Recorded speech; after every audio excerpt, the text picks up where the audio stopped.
প্রাইসটা ধরেন নিচে নামলো উপরে উঠলো, এক্ষেত্রে উপরের দিক দিয়ে ধরলাম ফেয়ার ভ্যালু গ্যাপ আছে, নিচ থেকে যখন উঠছে তখনও ফেয়ার ভ্যালু গ্যাপ আছে। তাহলে এই ফেয়ার ভ্যালু গ্যাপে যখন আসলো তখন ও প্রাইসকে প্রেশার দিল, আমরা সিনারিও তৈরি করি, এবং এই ফেয়ার ভ্যালু গ্যাপে যখন আসছে তখন এও প্রাইসকে প্রেশার দিল। তাহলে কিন্তু এই রেঞ্জ যেটা পাচ্ছি আমরা, এই রেঞ্জটা হচ্ছে 50-50 রেঞ্জ। এটা তো আমরা বুঝি, কারণ উপর থেকে এই ফেয়ার ভ্যালু গ্যাপটা প্রেশার দিচ্ছে, নিচ থেকে এই ফেয়ার ভ্যালু গ্যাপটা প্রেশার দিচ্ছে। তাহলে আমাকে এখন টু ক্যান্ডেল রিজেকশানে যেতে হবে এবং রেসপেক্ট ডিসরেসপেক্ট বুঝতে হবে। তা মুদ্রা কথা যেটা, যে প্রাইসটা উপরে যাবে এবং টেস্ট করে আবার ওইদিকে যাওয়ার সিগন্যাল দিবে, তখন দেখেন যে আপনি অ্যালাইন করলেন বাই সাইডের দিকে। এখন প্রশ্ন হচ্ছে যে আপনি ট্রেন্ড বা বায়াস এটা জানেন কি না। বায়াসটাতে আসি এবার। তাহলে বায়াস বের করা খুবই ইজি। আপনি উইকলি টাইম ফ্রেমে যাবেন, যেমন গোল্ডে যদি আমরা যাই দেখব যে গোল্ডে পজিটিভ আছে ট্রেন্ড। আমরা এই যে ট্রেন্ডটা বের করলাম, এই ট্রেন্ডের একটা এক্সটার্নাল ট্রেন্ড আছে, এক্সটার্নাল দেখেন ট্রেন্ড আছে, এবং ইন্টারনাল ট্রেন্ড আছে, ইন্টারনাল ট্রেন্ড আছে। এগুলি আমাদেরকে বলে দেয় যে প্রাইসের মোমেন্টামটা কোন দিকে আছে। আমরা উইকলি দিয়ে কিন্তু এটা একেবারে ইজিলি দেখতে পারি। এটা 2 বছরের বাচ্চা শিশুকে দিলে সেও এই লাইনগুলো ড্রয়িং করে বলে দিতে পারবে যে প্রাইসটা আপ ট্রেন্ডে না ডাউন ট্রেন্ডে। এবার 4 ঘন্টাতে যদি আমরা যাই, আমরা যদি জানি যে উইকলিতে সে আপ ট্রেন্ডে আছে, তাহলে আমরা 4 ঘন্টাতে চলে যাই, আমরা দেখতে পারি যে কখন আমাদের ওই 50-50 এরিয়াতে আসলো এবং সেটাকে ব্রেক করে আবার ওইদিকে তাক করলো। তাহলে দেখেন যে উইকলি যে বুলিশ বায়াস, সে বায়াসের সাথে 4 ঘন্টার এই বায়াসটা অ্যাগ্রি করতেছে। সিম্পল। যে কোনো একটা টাইম ফ্রেমে, নির্দিষ্ট একটা টাইম ফ্রেমে আপনি স্টিক করেন। আপনি যদি 4 ঘন্টাতে ফিল করেন যে উইকলির সাথে 4 ঘন্টা আপনার জন্য লাইফস্টাইলের সাথে কমফোর্টেবল, স্টিক টু ইট। যদি 1 আওয়ার হয় তাহলে 1 আওয়ারই স্টিক করেন। 15 মিনিটে যারা আরও লোয়ার টাইম ফ্রেম, তারা 4 ঘন্টাকে অ্যাঙ্কার করে 15 মিনিটে করবেন। শুধুমাত্র 15 মিনিটটা খুবই নয়েজি। এবার আসি যে আমরা রেসপেক্ট এবং ডিসরেসপেক্টটা বুঝবো কীভাবে। মূলত এই এরিয়াতে যখন প্রাইসটা আসতেছে তখন ওই এরিয়াতে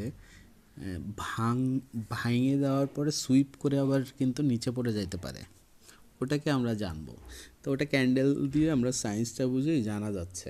তাহলে প্রথমে আমরা সেই টু ক্যান্ডেল রিজেকশন সায়েন্স, যে 2CR বলি, আমরা টু ক্যান্ডেল ইউজ করে রিজেকশান বুঝবো। তার মানে একটা ফেয়ার ভ্যালু গ্যাপের মধ্যে যখন যাচ্ছে প্রাইসটা, তখন সে প্রাইসটা কিভাবে যাচ্ছে। লাইকলি খুব ভালোভাবে গেল, একটু উইক করছে, তাহলে আমরা দেখব যে এটা যখন উইক আউট করলো, সেই উইকটাকে পরের ক্যান্ডেল কি করলো, পরের ক্যান্ডেল কি রেসপেক্ট করলো, নাকি ওই উইকটা সুইপ করে নিচের দিকে টান দিল। তাহলে যদি নিচের দিকে টান দেয়, আমরা এই টু ক্যান্ডেল সায়েন্স দিয়ে বুঝে ফেলতেছি এটা রিজেক্ট করতেছে। দেখেন যে প্রথম ক্যান্ডেলটা কিন্তু আমরা উইকটাকে ইম্পর্টেন্স দিছি এবং পরের ক্যান্ডেলটাকে দেখছি যে ওই উইকটাকে কি করে। তাহলে টু ক্যান্ডেল সায়েন্সটা আপনার কাছে দেখেন যে ইজি হয়ে গেল। আর আগে আপনি যখন রিজেকশানটা বোঝার চেষ্টা করতেছেন, তখন দেখবেন যে আপনাকে ক্যান্ডেলই ওই এরিয়াতে যাওয়ার পরই নিচের দিকে প্রেশার বেশি দিচ্ছে, অর্থাৎ রিজেক্ট করতেছে এরিয়া থেকে, তার মানে রেসপেক্ট করতেছে ওই এরিয়াটাকে। আর প্রাইস যদি দেখেন যে না, ওই এরিয়া ভাঙিয়ে খুব স্ট্রংলি ক্লোজ করছে, তার মানে কি ডিসরেসপেক্ট করতেছে এরিয়াটাকে, মোটামুটি গ্রাহ্য করতেছে না। কিন্তু প্রথম ক্যান্ডেলটা জাস্ট আমাদের ওই ভাইবটা আমরা পাইলাম যে রিজেক্ট করতেছে নাকি রেসপেক্ট করতেছে নাকি ডিসরেসপেক্ট করতেছে। আমরা পরের ক্যান্ডেলটাকে ইউজ করব ওটার গাইডলাইন ধরে, যে ওখানে ডিসরেসপেক্ট করলো, পরেরটা কি সুইপ করে নিচের দিকে পড়ে, নাকি পরেরটা ওখান থেকে উপরের দিকে উঠে যায়, নাকি ওখানেই একটু ঘোরাফেরা করে বডি তৈরি করে। সেক্ষেত্রে আমরা তারপরের ক্যান্ডেলটাও দেখব, যে কারণ এখানে হাই তৈরি করছে এবং সে ভিতরে এসেই ক্লোজ করছে আগেরটার হাইয়ের কাছাকাছি। So this is a range, testing range. তাহলে এটা ভাঙিয়ে আবার বাইরে ক্লোজ করে কিনা। যদি করে তাহলে টু ক্যান্ডেল রিজেকশন আমরা দেখতেছি যে ডেল্টা শিফট করছে, ডেল্টাটা ওই দিকে তাক করছে। তা এখানে বেশ কিছু ক্যান্ডেল প্রাইস নিতে পারে, যে প্রাইস এরপরে ক্যান্ডেলটা দেখা গেল নিচের দিকে আবার এভাবে ক্লোজ করছে, কিন্তু বডিটা বেশ মাঝামাঝি এবং উইকগুলো তুলনামূলকভাবে বেশ বড়, ফলে কনফিউশন আছে ক্যান্ডেলে, বাট সে বিয়ারিশ ক্লোজ করছে। কিন্তু এটাও কিন্তু কনফার্মেশন না কোনো, এটা 50-50 রেঞ্জে চলে আসছে, আবার এই রেঞ্জের মধ্যে চলে আসছে। তখন আমার এই উইকটা ইম্পর্ট্যান্ট, যে এই উইকটা তাহলে ভাঙতে হবে। তা এরপর ক্যান্ডেল যদি স্ট্রংলি আপনার উইক ভাঙে, আমরা দেখেন যে একটা ডেল্টা শিফট পাচ্ছি, যে নিচের দিকে যাওয়ার টেন্ডেন্সিকে কমপ্লিটলি ফ্লিপ করে দিছে উপরের দিকে। এই জিনিসগুলো আমরা দেখব সুইং পয়েন্ট এবং ফেয়ার ভ্যালু গ্যাপ এরিয়াতে। ধরলাম যে প্রিভিয়াস একটা হাই আছে, তা প্রিভিয়াস এই হাইয়ের কাছে যখন প্রাইস আসবে তখন আমরা দেখব যে ওখান থেকে সে রেসপেক্ট করে নাকি ডিসরেসপেক্ট করে, এবং সেটা আমরা কিভাবে দেখব, ইজি, আমরা টু ক্যান্ডেল ইউজ করব। দেখব যে প্রথম ক্যান্ডেলটা কিভাবে ক্লোজ করলো এবং পরের ক্যান্ডেলটাকে ওটা সুইপ করলো নাকি পরের ক্যান্ডেলটা ওর বাইরে স্ট্রংলি ক্লোজ করলো। তাহলে এটা দিয়ে আমরা একটা আইডিয়া পেয়ে যাচ্ছি যে ওখানে প্রাইসটা রেসপেক্ট করতেছে নাকি ডিসরেসপেক্ট করতেছে। যদি ডিসরেসপেক্ট করে এবং আমাদের শর্ট টার্ম বায়াসটা যদি পজিটিভ হয়, তাহলে আমরা দেখতেছি যে ফ্র্যাক্টালি ডেল্টাটা পজিটিভ দিকে অ্যালাইন করছে। তো এটা একটা সম্ভাবনা, আমরা এই সম্ভাবনাটা দেখতেছি আমাদের লং টার্ম বায়াসের সাথে অ্যালাইন করছে। তো আমরা ওখানে ট্রেড প্লেস করতে পারি, অথবা আমরা ওয়েট করতে পারি ওটা টেস্টের জন্যে। তারপর যদি আবার রিজেক্ট করে সেটাও করা যাবে, যদি আপনি ট্রেন্ডটা বুঝে ফেলেন এবং আপনার অ্যালাইনমেন্টটা ধরে ফেলেন, তাহলে অ্যালাইনমেন্টের সাথে আপনি থাকতে পারেন যতক্ষণ পর্যন্ত রান করে এবং টার্গেটে যায়। তো প্রাইসের জন্য বুঝতে হবে যে প্রাইস কী করে, পিডিআরে থেকে পিডিআরেতে যায়। তার মানে সুইং পয়েন্ট এবং ফেয়ার ভ্যালু গ্যাপ যে তৈরি করে, এখানে এই সুইং পয়েন্টটা একটা প্রিমিয়াম এরিয়া এবং এটা একটা ডিসকাউন্ট এরিয়া, এবং প্রিমিয়ামটাকে যখন ভাঙলো আবার একটা ফেয়ার ভ্যালু গ্যাপ তৈরি করলো, তখন একটা ডিসকাউন্ট তৈরি করলো এবং নতুন একটা প্রিমিয়াম তৈরি করলো। তারপর সে আবার ডিসকাউন্টটাকে টেস্ট করলো, করে আবার যদি ভেঙে ফেলে, আমরা দেখতেছি যে আপ ট্রেন্ডে যদি থাকে প্রাইস ডিসকাউন্টটাকে রেসপেক্ট করে করে এবং প্রিমিয়ামটাকে ভাঙতে ভাঙতে উপরের দিকে যাচ্ছে। তো এটা আপনাকে ট্রেন্ড ডিফাইন করার জন্য ইউজ করতে হবে, স্ট্রাকচারটা এরকম। এবার আপনি এর সাথে এটা উইকলিতে আমি যদি করি, 4 ঘন্টাতে যে আমি দেখব যে কখন আমি ঠিক ওই ট্রেন্ডের সাথে অ্যালাইন করলাম এবং ফ্র্যাক্টালি ওই দিকে ঝোঁকটা আসলো, টু ক্যান্ডেল রিজেকশনটাও অ্যাগ্রি করলো, আমি তখন ট্রেড প্লেস করতে পারি। স্টপ লস থাকবে, আমার উদ্দেশ্য হবে এটাকে ট্রেল করা যত দূর পসিবল। তো চলুন আমরা চার্টে যে একটু বিষয়টাকে খেয়াল করি, ট্রেড প্লেসমেন্ট, লোকেশন এবং লজিক। লাইন ড্রয়িং দেখতেছেন আপনারা উইকলি টাইম ফ্রেমে, এটা একটা সেন্ট অ্যাকাউন্ট, আমি এইচএফএম ব্রোকার রিফার করি, আপনারা চাইলে এইচএফএম অ্যাকাউন্ট খুলতে পারেন। এখানে দেখেন যে লং টার্মে যে বায়াসটা আমরা দেখতেছি, যে এখানে ট্রেন লাইন দিলে ইজিলি বায়াসটা ক্লিয়ার হচ্ছে আমাদের কাছে, পজিটিভ দিকে যাচ্ছে প্রাইসটা। প্রাইস এটাই বলতেছে, উইকলি বেসিসে আমরা দেখতেছি যে রিসেন্ট টাইমে খুবই বুলিশ প্রাইস এবং যে হাইটা সেটাকে ভেঙে ফেলছে। তো প্রাইসটা আপ ট্রেন্ডে আছে। আমরা এবার 4 ঘন্টাতে চলে যাই।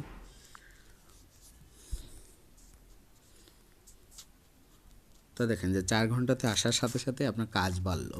আপনার কাজ হবে এখানে যে পিডি অ্যারেগুলোকে আইডেন্টিফাই করা।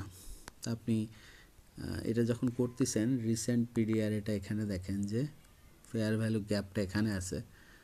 তো এই ফেয়ার ভ্যালু গ্যাপটা আমি এখানে রাখলাম, যখন ক্যান্ডেলটা এটা ক্লোজ করবে, ক্লোজ করার পর ওই ফেয়ার ভ্যালু গ্যাপের মধ্যে আসবে, এসে রিজেক্ট করে যদি ডেল্টাটা ওইদিকে শিফট করে, আমি আবার অর্ডার প্লেস করব, আমার স্টপ লসটা থাকবে এর নিচে এবং আমি ট্রেল করতে থাকবো যতক্ষণ পসিবল। এটাই হচ্ছে রুল।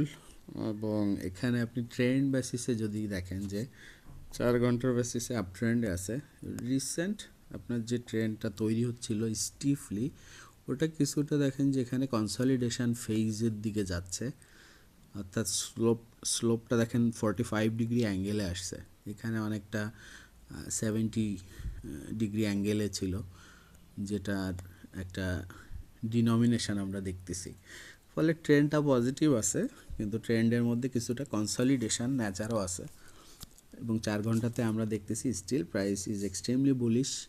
তো এখানে আমার পিডিআরে কোনটা দেখেন যে পিডিআরে আছে এই একটা এবং কাছাকাছি পিডিআরে আছে সুইং লো আছে এটা। তা আমাদের কাছে সুইং লো এবং ওই ফেয়ার ভ্যালু গ্যাপ এটাই ইম্পর্ট্যান্ট, আর কিছু না। এবং বা সাইড থেকে যদি আমরা দেখি এখানে দেখেন যে সুইং হাই আছে। তো এই সুইং হাইটা আমাদের একটা পিডিআরে বলতে premium area discount area, premium discount array, এবং মাঝখানে এখানে একটা ফেয়ার ভ্যালু গ্যাপ আছে যেটা একটা রিসেন্ট ডিসকাউন্ট। তা রিসেন্ট প্রিমিয়াম এটা, রিসেন্ট ডিসকাউন্ট এটা, এর মধ্যে প্রাইসটা আছে। তো এখান থেকে অ্যালাইনমেন্টটা উপরের দিকে হতে হবে যদি আমি আবার অর্ডার প্লেস করতে চাই। সেক্ষেত্রে টু ক্যান্ডেল রিজেকশনটা দেখেন যে কীভাবে ইউজ করা যায়। দেখেন যে প্রিভিয়াসলি প্রিমিয়াম এরিয়া যেটা ছিল সেটা ছিল এটা, প্রিমিয়াম সুইং হাই আর সুইং লো যদি আমরা দেখি এটা দেখেন যে সুইং লো ছিল। এখানে প্রাইসটা দেখেন যে উপরে উঠছে, উপরে উঠে কনফিউশন, সেই কনফিউশনের উপরে যেও আবার কনফিউশন এরিয়াতে ফেরত আসছে প্রাইসটা। ফেরত আসার পরে প্রাইসটা দেখেন যে এখানে তার হাইটাকে কমপ্লিটলি ডিসরেসপেক্ট করছে, খুব বুলিশ একটা ক্যান্ডেল।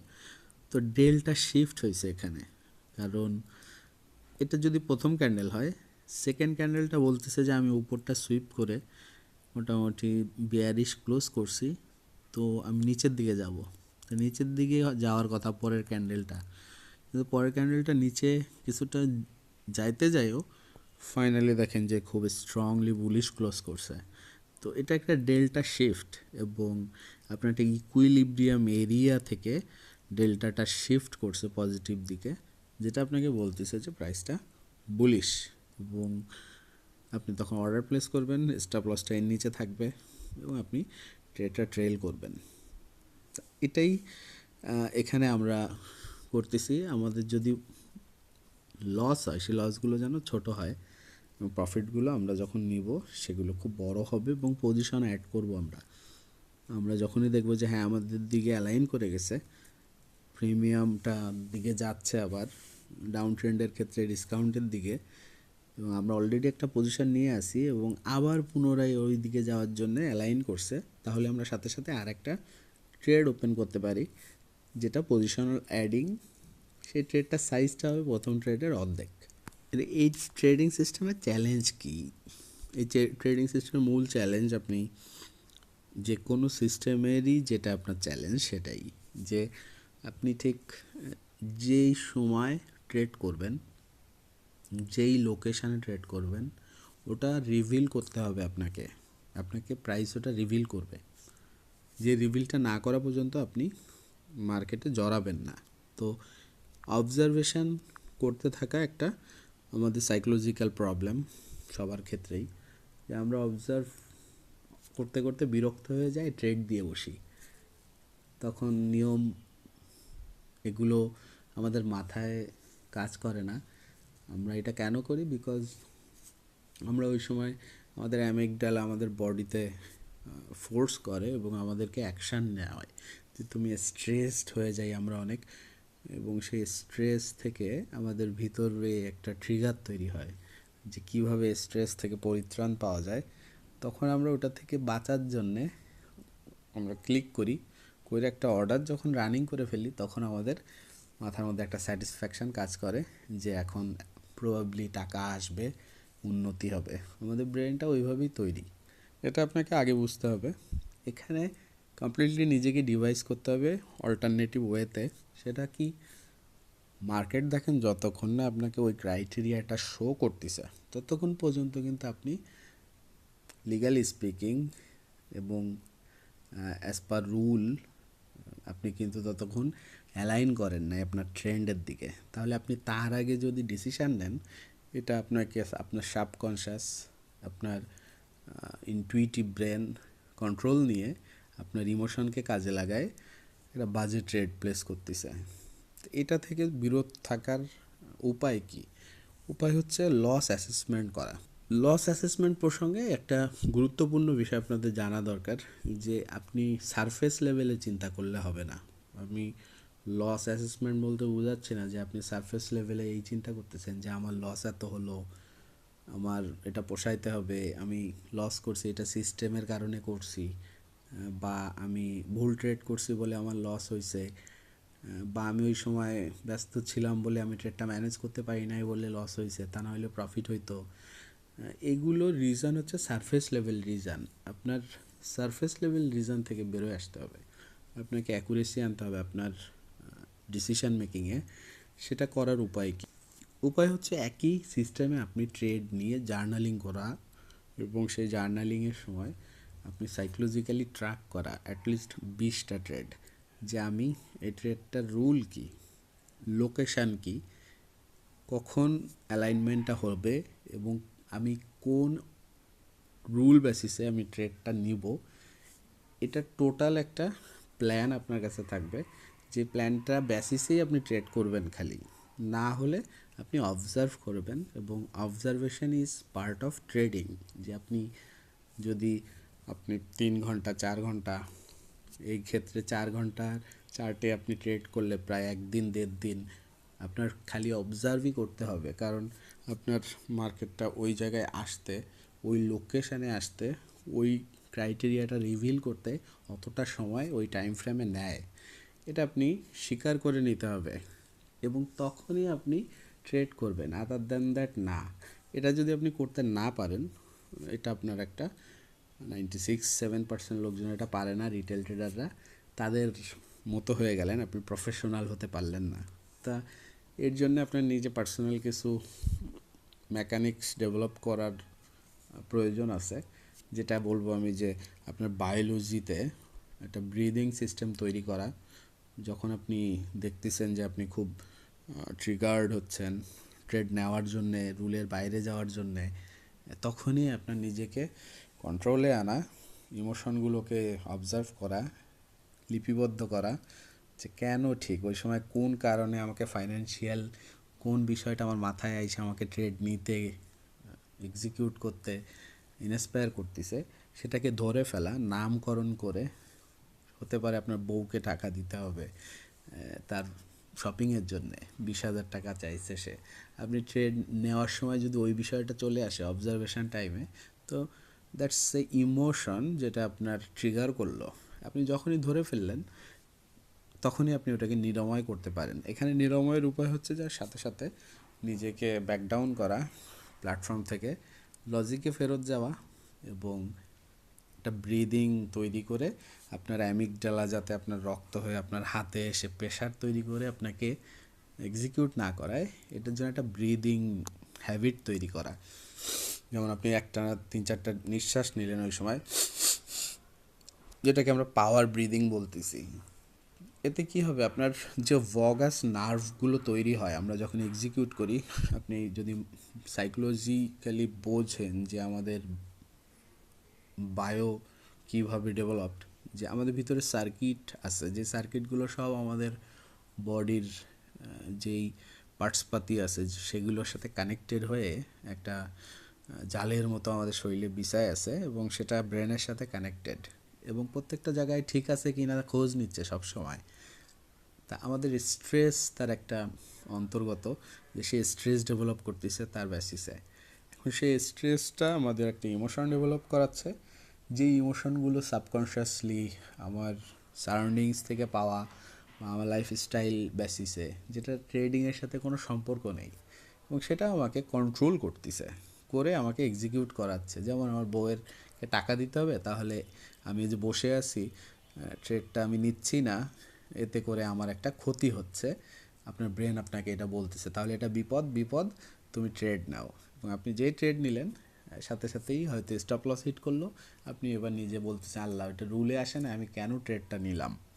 তো এগুলো খুবই ক্যাজুয়াল।